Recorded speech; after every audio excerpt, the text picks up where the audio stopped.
A very warm welcome to you, BookTube. Welcome to Willow's Book Apothecary. I am your literary host, Willow. Today I will be sharing with you a couple of books that I feel would be appropriate to use as a celebration tool for Lammas. August 1st marks Lammas on the Wheel of the Year. It is the midpoint between the summer solstice and the autumn equinox. For those of you that are not familiar with the Wheel of the Year, I actually have a wheel to show you. So the Wheel of the Year is essentially our year broken up into 8 equal parts, and each part represents the circle of life in one form or another. So it is all about birth, death, and rebirth. So Lammas is right here, and then we will move up into the rest of the year. The year ends with Samhain, which is also known as Halloween, and then we start all over again. There are numerous themes that go along with Lammas. It is first and foremost, especially within the farming community, known as the first harvest. So this is the time where we are gathering our abundance, gathering our resources. We are reaping what we sow. It is time for gratitude, for harvest, for embracing the darkness that is coming our way. It is about hope and sacrifice and trust. I was very excited to create this video because I was looking for references for myself and I couldn't find many recommended reading lists for Lammas, so I decided that I would give it a go and build one from scratch, and you know, we gotta start somewhere. So without further ado, here are my recommendations. The first book that I would like to recommend to you is Man's Search for Meaning by Viktor Frankl. A couple of years ago, I visited Dachau concentration camp in Germany, and as you can imagine, it is an incredibly haunting, and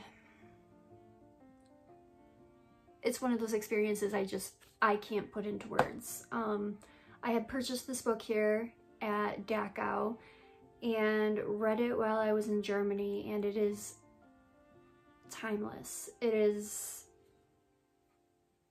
the epitome of finding hope in the midst of darkness, the absolute midst of darkness. It is about, Viktor Frankl was he was in 4 Nazi death camps. So it is, you know, even based on the cover, it is about finding light in the dark. It is about finding gratitude in even the most mundane circumstances. This is a heavy read. There's no doubt that this is a heavy read. However, I feel it's almost a necessary read for everybody. It's going to humble you. It is going to hopefully make you want to live your life a little bit more consciously.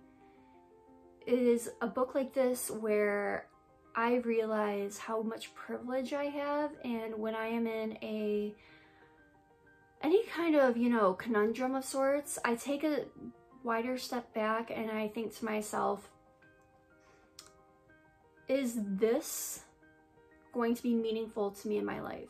And if the answer is no, then I know that I need to move away from this situation as it no longer serves me.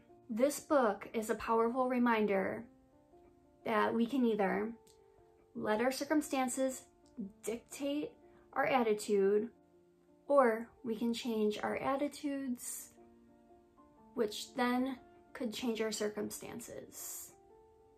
It's all about perspective. I would also like to recommend I Know Why the Caged Bird Sings by Maya Angelou. If you are not familiar with Maya Angelou, she is an extremely well-renowned civil rights activist. She was the first U.S. inaugural poet in U.S. presidential history. She was awarded the Presidential Medal of Honor by President Barack Obama. This woman lived a hell of a life. So this book is Maya Angelou's first of 7 books, which is her autobiography. So this book is all about hope, strength, harnessing that energy to just keep pushing through, which is really at the core of what Lammas is about.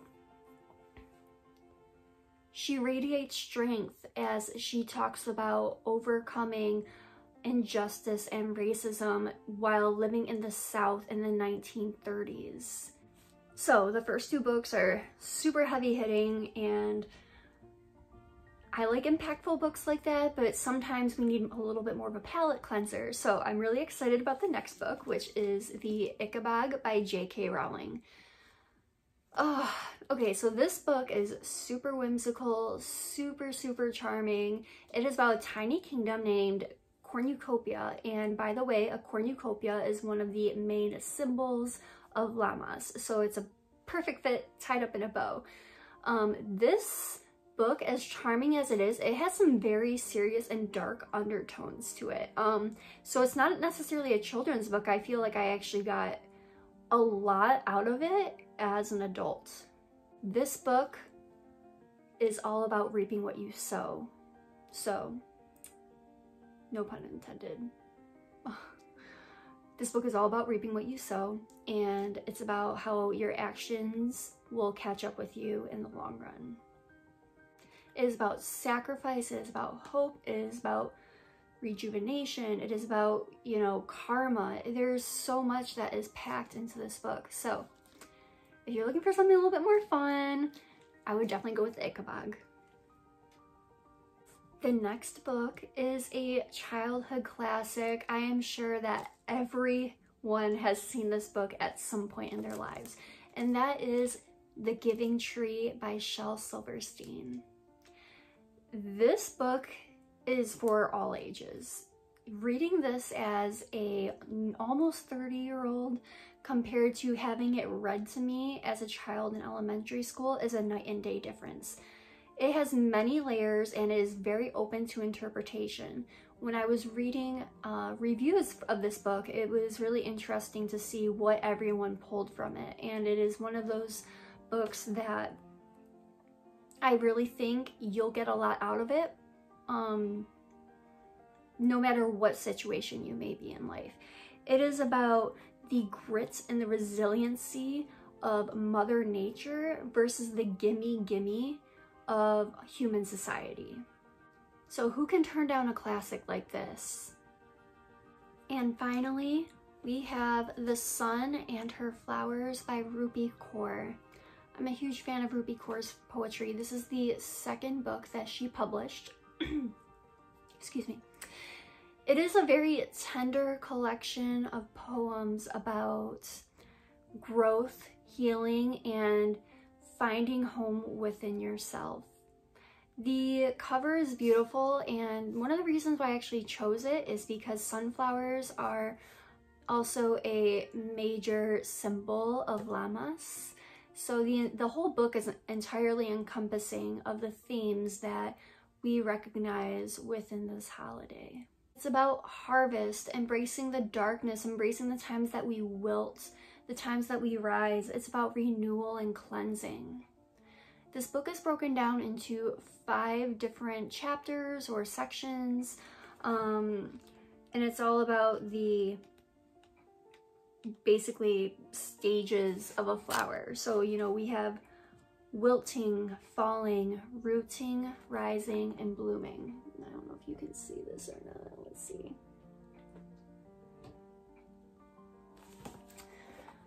There's one poem that I want to share with you today. How could I not? I guess this is just my thing. Okay, so this is on page 173, if any of you ever pick this up. What is it with you and sunflowers? He asks. I point to the field of yellow outside. Sunflowers worship the sun, I tell him. Only when it arrives do they rise. When the sun leaves, they bow their heads in mourning. That is what the sun does to those flowers. It's what you do to me. The Sun and Her Flowers. Booktube with Lammas coming up on August 1st. It is my sincere hope that abundance, prosperity is coming your way. I hope that you find things to be grateful for within your everyday life. I hope that your harvest is rich. I put out new videos every Thursday. Thank you so much. Blessed be.